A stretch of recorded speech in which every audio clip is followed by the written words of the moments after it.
The new Millennium project began back in 1993 as a collaborative venture between Ultralab, a learning technology research department at Anglia University, and Nortel, the telecommunications giant. It's a bit brave. We took a number of children in schools. We connected them up to scientists and engineers in Nortel's research laboratories. Nortel invented fibre optic cables, so they're perfect partners in all this. We connected the children up to the scientists and engineers in their research laboratories, and we stepped back to see what happened when we put them all together and we added teachers into the equation. But what sort of things did you put into the schools?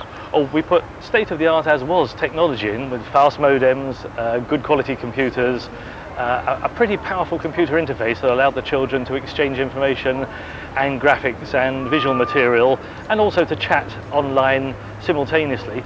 But most important, a visual structure that allowed them to build conferences where they could talk about the things that matter to them over a long period of time. This is a 7-year project, remember. And initial evaluation of this first phase of the Millennium project has produced some very interesting results. There were terrific outcomes in terms of, well, comparative esteem, I think, is the best way to describe it. We had 8-year-old children talking to PhD level scientists, where the 8-year-old knew more about badgers than the scientists. So in the debate about badgers, it was the 8-year-old that was leading the research and leading the debate. Clearly, when they were talking about thermodynamics, it was the scientists and engineers that knew more. And they grew to respect each other's perspective in a way that I think none of us expected. It became a learning community rather than a learning conduit. And instead of pumping information to the kids were part of the tapestry that was making learning happen. But I think the things I'd pick out that were highlights were that children as lecturers are as exciting as children as learners. I think that you need somebody that really knows their stuff. The teacher was crucial in this, to ask the little catalytic questions that made learning happen fast. You know, a lot of people talking at a bus stop will get somewhere, but talking at the bus stop with somebody organising the debate will get there a lot quicker. And I think probably the third key finding, really, and it was an important one for Nortel, is that everybody, even in the corporate sector, is hungry to learn. Everybody wants to be part of a learning community. Learning isn't just for kids, it's for all of us. Didn't you get teachers saying, hey, you guys are going to do me out of a job?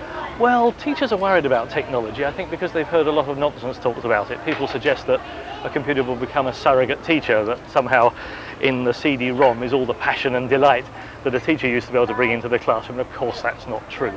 But they were nervous to see just what impact it would have on the way they organised learning in their class. So what they didn't want to do was end up being technicians whilst the children got on with the learning. Teachers have got a great deal to contribute, and they wanted to make sure they were still contributing it.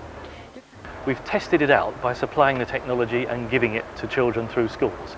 The next step is the exciting one, and that's the point when they own it themselves. You know, the way when they come to school, they come on their own bicycles, and the school only provides the bus when we need to move a lot of them fast. For sure, next step is they'll come to school with their computers in their satchels, and the school will supply maybe very big bandwidth or maybe very big computers, but most of the computing will be in their pockets and in their satchels.